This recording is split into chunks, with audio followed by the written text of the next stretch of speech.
Assalamualaikum warahmatullahi wabarakatuh.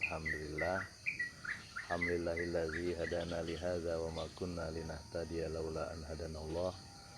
Asyhadu an la ilaha illallah wa asyhadu anna Muhammadan abduhu wa rasuluhu la nabiyya ba'da. Allahumma shalli wa sallim wa barik ala sayyidina Muhammadin wa ala alihi wa sahbihi ajma'in, amma ba'd. Ayyuhan nas ittaqullaha haqqa tuqatihi wa la tamutunna illa wa antum muslimun. Alhamdulillahirabbil alamin. Jamaah kampung takwa astan rahimakumullah, mari kita lanjutkan lagi, masih dalam pembahasan di surat Al-Furqan.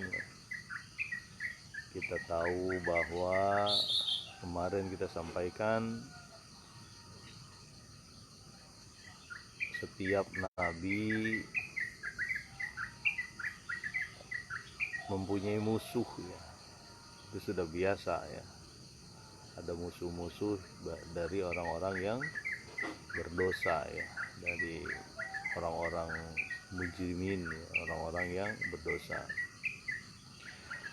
Dan itu bagian dari sunatullah, bahwa kebenaran, niat mencari ridha Allah, pasti ada saja yang menghalangi. Sebelumnya juga disampaikan bagaimana Rasul mengadu kepada Allah bahwa Al-Quran ini diacuhkan, ya, tidak diperdulikan, ya, sama sebagian orang di awal-awal perjuangan beliau, ya, di sana.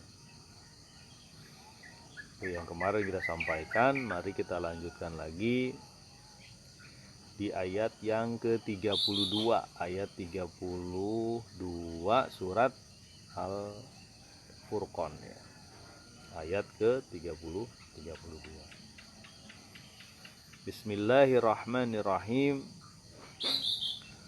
Wa qala alladzina kafaru laula nuzzila alaihil qur'anu jumlatan wahidah kadzalika linutsabbita bihi fuadak warattalnahu tartila. Dan berkata orang-orang kafir, orang-orang yang ingkar, mengapa tidak diturunkan Al-Quran sekali langsung atau sekaligus? Begitulah kami menguatkan hati engkau ya Muhammad dan membacakannya dengan tartil. Nah, ini seni lagi nih. Seni dalam menghancurkan keimanan orang-orang terhadap Al-Quran. Apa yang mereka bilang? Kok nggak turun langsung dari atas satu nih, berupa ini. Set. Al-Quran ini turun dari atas sekali. Kenapa nggak sekaligus kayak gitu, turun dari atas blok? Jumlatau wahidatan. Kenapa nggak langsung turun dari atas? Ya, Al-Quran turun ke bawah berupa buku gini, berupa buku kayak gini. Kenapa? Kenapa turunnya kok satu berangsur-angsur? Nah, ini pertanyaan untuk menghancurkan keimanan. Ya, kalau buku itu benar, turun dong utuh gitu, langsung. Ya. Nah, kita tahu bahwa kenapa Al-Quran turun berangsur-angsur, satu-satu. Ya, tidak langsung, tidak sekaligus satu. Al-Quran itu bukan buku budaya. Al-Quran itu bukan buku bacaan saja yang hanya untuk menguatkan pengetahuan, ya, kemudian untuk bersenang dan sebagainya. Bukan, Al-Quran itu turun sebagai pedoman, ya, pembinaan masyarakat, sebagai jalan hidup bagi masyarakat. Dan namanya manusia Dan namanya manusia nggak bisa langsung satu hari baca buku bagus gitu kan sempurna nih Bang. Ini kan bukunya bagus ya. Baca buku bagus sempurna satu hari terus berubah gitu, nggak bisa. Ada tahap-tahapan. Karena manusia kan perlu langkah-langkah untuk menuju pendewasaan dia. Makanya Al-Quran itu nggak turun satu ya, nggak turun sekaligus. Al-Quran tuh harus direspon, ada responnya, ada gerak dia terhadap kata-kata. Ini ada kata-kata dalam Al-Quran, ada ke geraknya, ada ke amalnya, dan hasil dari amal itu juga dievaluasi atau dilihat lagi di dirinya. Makanya Al-Quran tuh satu-satu, nggak bisa langsung.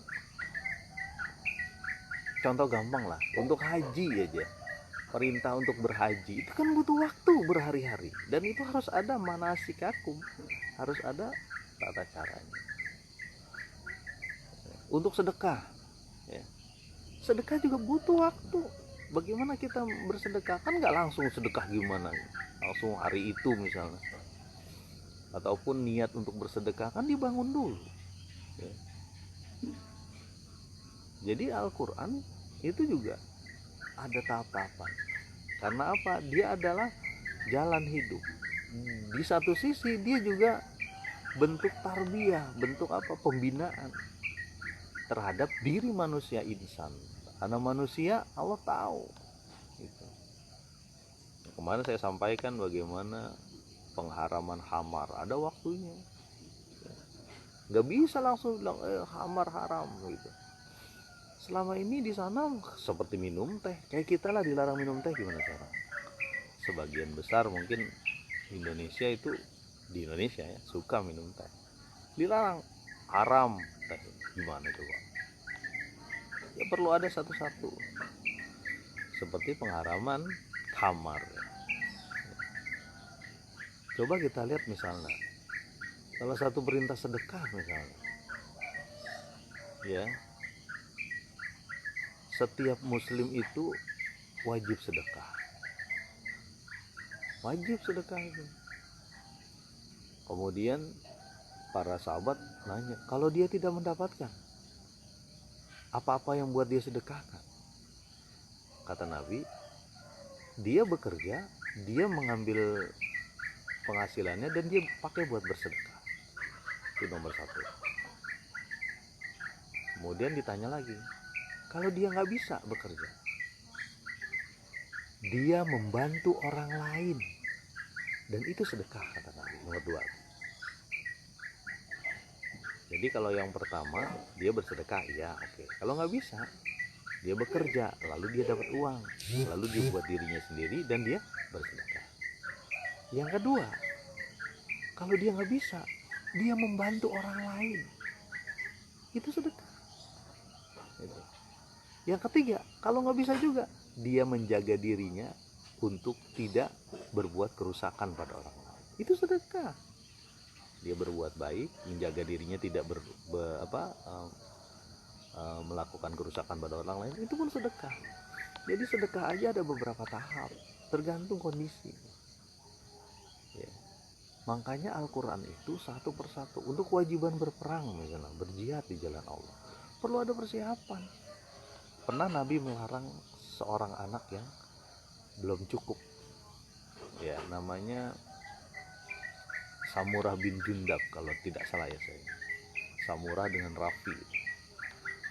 Tahun ini dia dilarang oleh Nabi ya, untuk berjuang fisabilillah. Tahun yang akan datang dia bilang lagi, wahai Nabi, saya mau. Usianya waktu itu mungkin sekitar 13-an lah, 13-14 berdua itu. Kemudian Samurah bilang begini, wahai Nabi, saya bisa memanah dengan tepat. Memanah, makanya memanah itu salah satu sunnah ya. Kalau bahasa kita memanah mungkin menembak dan sebagainya. Tapi di Indonesia nggak sembarangan orang punya tembakan, kecuali senapan angin. Memanah ya kita ajarkan juga lah ke anak-anak. Alhamdulillah di sini juga ada tuh panahan. Nah kata Samurah tadi, Samurah bin Jundab bilang, saya bisa memanah dengan tepat, dibuktikan sama dia.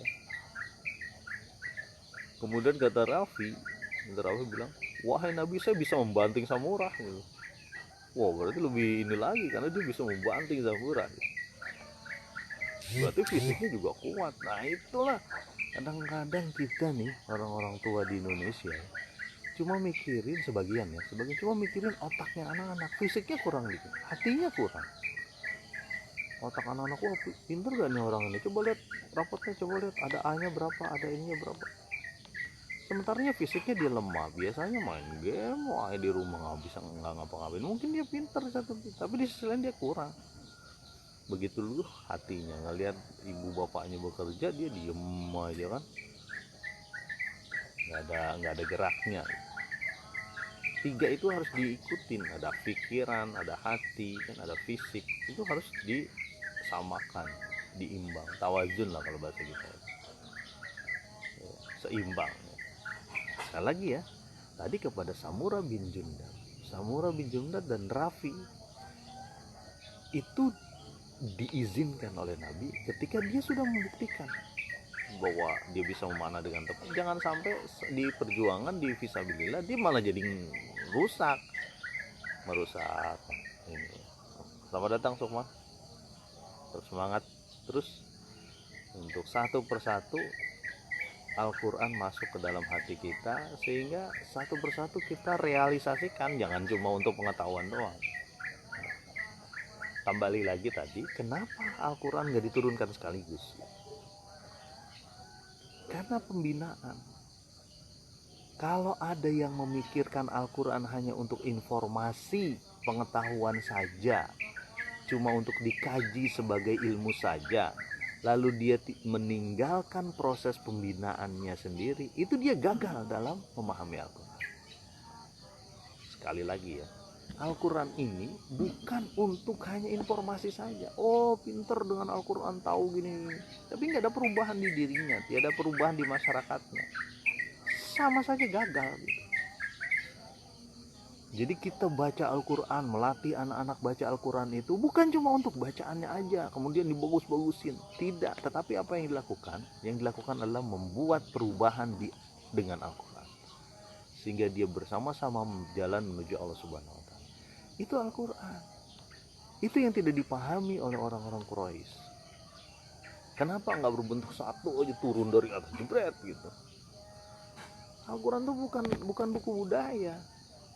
Bukan buku budaya, bukan hanya buku ilmu pengetahuan, walaupun di situ ada ya, ada budaya, ada ilmu pengetahuan dan sebagainya. Tapi Al-Quran ini petunjuk hidup. Kita bergerak dengan Al-Quran. Ya, makanya Al-Quran gak cuma ada di hati, di otak ini, tapi dia harus masuk ke dalam hati, digerakkan. Itulah iman. Ada iman, ada pergerakan dari Al-Quran. Itu yang tidak dipahami oleh orang Quraisy. Makanya kok enggak jumlah tawahidatan, kenapa enggak satu-satu gitu. Bukan, kenapa enggak turun sekaligus jeblet gitu, tidak memahami. Jumlatan wahidatan di ayat yang ke-32. Lanjut lagi, linusabbita bihi fuadaka warattalnahu tartila, supaya menguatkan hatimu ya Nabi. Ini kata-katanya fuadaka ini jadi kembali kepada Rasul, warattalnahu tartila, dan membacakannya dengan tartir, berurutan dan benar. Nah ini kembali kepada Rasulullah SAW, supaya menguatkan Rasul, karena ini habis dicaci maki ya. Kembali lagi kepada Rasul, karena yang pertama kali diseru adalah Rasul kan ya. Karena manusia Rasul juga. Makanya untuk apa? Menguatkan hati Rasulullah SAW bahwa ini memang buku ini memang kalam Allah yang akan merubah kaum, dan memang terjadi, terbukti. Coba kita lihat bagaimana garangnya Umar bin Khattab ya. Kemudian bagaimana Abu Sufyan yang menggunakan hartanya untuk memerangi Rasul SAW. Dengan Al-Quran mereka lunak ya. Selesai ya. Orang-orang yang tadinya mungkin beringas lalu berubah dengan Al-Quran. Itu yang diharapkan Al-Quran. Yang diharapkan Al-Quran adalah berubahnya manusia dari tadinya menyembah manusia atau menyembah makhluk lain kepada penyembahan kepada Allah. Kan itu butuh proses, butuh waktu. Ya, butuh proses dan butuh waktu. Ya.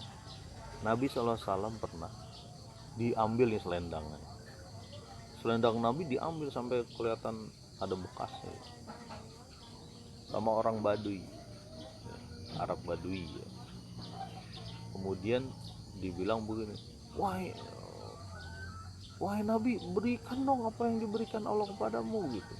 Artinya dia minta bagian jatah kan ada ketika pembagian perang tuh ada gonima, ada fa'i, ada dua jenis tuh pembagian pampasan perang. Ada gonima, ada fa'i. Gonima biasanya bersama Rasulullah, peperangan yang bersama Rasulullah. Nah ketika dalam satu pembagian itu sampai ditarik selendangnya sama siapa, sama orang Baduy itu. Kemudian Nabi tersenyum dan tertawa, berikan. Itu Nabi aja begitu sabar, ya, begitu sabar terhadap orang yang minta bagian, minta jatah. Sekarang pertanyaannya adalah bagaimana manusia ini bisa tunduk terhadap Nabi? Banyak masalahnya, sebab-sebabnya karena akhlaknya dia, karena keteguhan dia, istiqomah dia dalam menjalankan perintah Allah. Kita coba dengarkan satu kisah tentang perang Uhud ya. Kisah ini diceritakan oleh Abu Bakar. Abu Bakar mengatakan dalam perang Uhud ya, waktu serangan balik dari dari Quraisy pada saat itu kan ada serangan balik ya. Dari Quraisy pada saat itu yang dipimpin oleh Khalid bin Walid. Ya, Khalid bin Walid waktu itu belum masuk Islam. Bukit itu dikelilingi sama dia, balik lagi lewat belakang. Ya. Karena waktu itu pasukan pemanah dari Islam itu turun ke bawah untuk mengambil ghanimah, dipikir sudah selesai perangnya. Ya. Sudah selesai perangnya. Kemudian ketika dalam suasana genting ya, saya melihat, kata Abu Bakar, Rasulullah ya, kan dia dikepung, diserang oleh banyak orang, ajar ini sana, macam-macam, lewat pedangnya. Nabi juga ikut turun langsung. Itulah pemimpin. Tapi tiba-tiba aku lihat orang yang datang dari arah timur, dia nyebut arah timur atau arah jauh lah sih, melesat dengan cepat menuju Nabi ya, menuju Nabi. Pada saat itu Nabi terkena panah ya, di baju besinya gini. Ada kalau di dulu itu kalau lagi berperang itu ada baju besi, dan baju besinya itu terbuat dari besi-besi kayak rantai gitu di sini. Kayak rantai. Nah, kayak rantai ini ada panah yang sampai ke sini nih. Selamat datang Kak Fajar. Mudah-mudahan usahanya lancar terus ya. Insyaallah usaha halal ya. Jadi baju besinya tuh nyampe ke sini.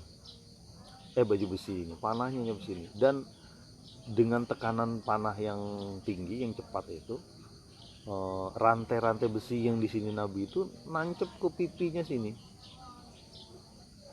ya, nancep ke pipinya. Kemudian tadi yang tadi disampaikan oleh Abu Bakar, ada orang yang datang cepat banget itu, seseorang yang ternyata meminta kepada Abu Bakar, biar saya yang mengambil rantai besi yang di pipinya Nabi ya. Jadi dia, apa yang dia lakukan, ditarik rantai besinya ini pakai giginya ya. Selamat datang Kak Fajar. Tetap semangat menyebarkan dakwah, menyebarkan Islam insyaallah. Menyebarkan kebaikan kepada siapa saja. Kak Fajar ini ketua TPA Al-Muqarrabin dulu ya. Mudah-mudahan amalnya jalan terus tuh, insyaallah. Jadi di sini ya. Kemudian ditarik sama dia, giginya copot yang satu. Gigi serinya dia copot satu. Yang kedua, dia tarik lagi ya. Copot lagi dua ini. Jadi dua giginya nggak ada ini. Karena dua giginya nggak ada, ompong dia dan pasti sudah berdarah-darah. Copot giginya. Ya. Siapa itu? Abu Ubaidah bin Jarrah. Dia disebut orang kepercayaan umat.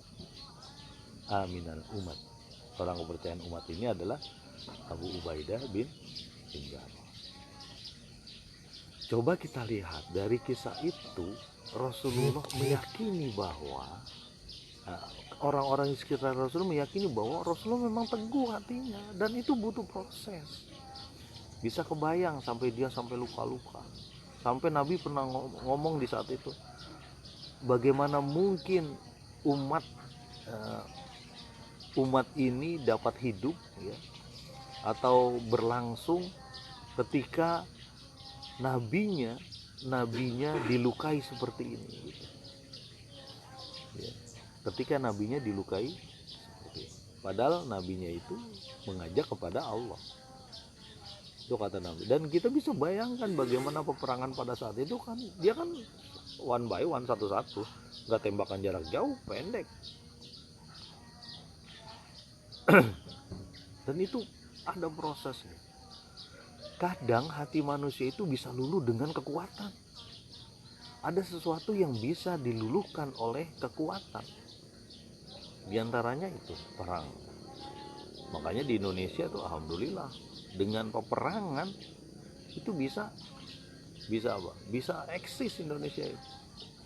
Bahkan pada saat itu agresi militer Belanda yang kedua ya, yang akhirnya pemerintah Indonesia juga ditahan di Jogja. Siapa yang bergerak? Sudirman tuh, Panglima Sudirman bergerak terus, pakai perang, pakai senjata, bergerilya. Saya kebetulan pernah datang ke arah Ambarawa ya. Teman-teman mungkin yang di Ambarawa merasakan itu kondisi bagaimana gerilyanya Panglima Besar Sudirman sampai ke hutan-hutan, ke gunung-gunung ya. Itu karena perang, dan yang menggerakkan hati-hati orang ini adalah keimanan kepada Allah. Enggak cuma itulah, banyak nikah misalnya ya. Kita tahu nikah ada prosesnya, ada syarat-syaratnya, dan itu sesuai dengan hati kita. Masa nikah nggak ada walinya, mana tahu dia nikah atau zina, gitu contoh ya. Nah, jadi menguatkan hati Nabi ketika Quran tidak turun sekaligus, satu persatu ya. Kemudian warotalnahu tartila, dan membacakannya dengan tartil, dengan urut, dengan berangsur-angsur ya. Makanya biasa disebut bacalah Quran dengan tartil ya, warotalna tartila, berangsur-angsur, karena akan memudahkan ketika berangsur-angsur itu ya. Ini kita lanjut lagi ya.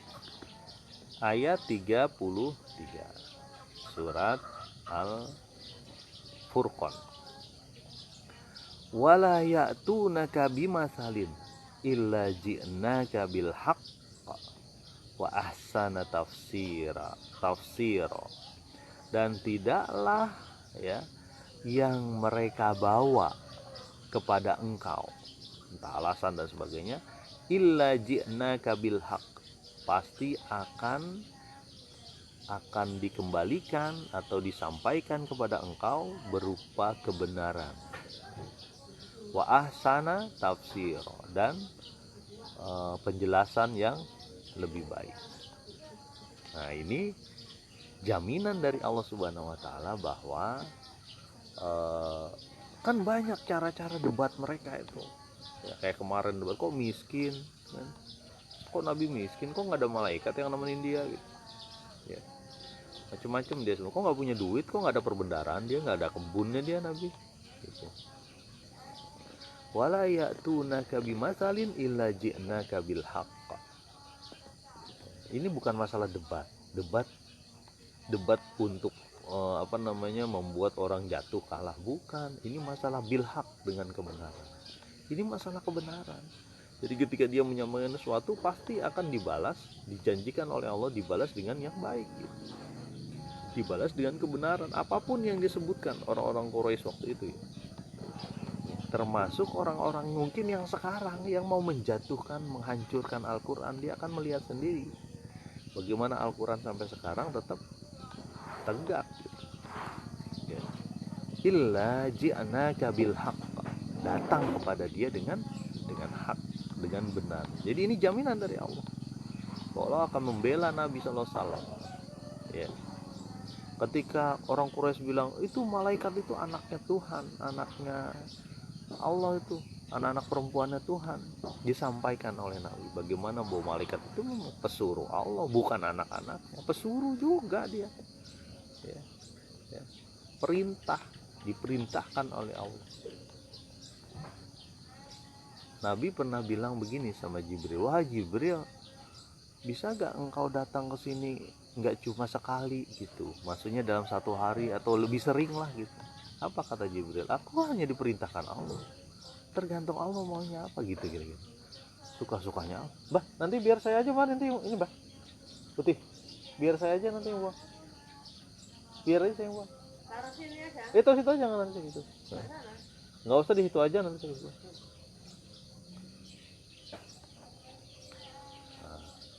Jadi intinya adalah ketika orang menyampaikan sesuatu akan disampaikan lagi sama Allah Subhanahu Wa Taala dengan yang lebih baik. Ya. Nah, ujung dari putaran ini ya, putaran ayat-ayat ini diantaranya adalah ujungnya kita lihat.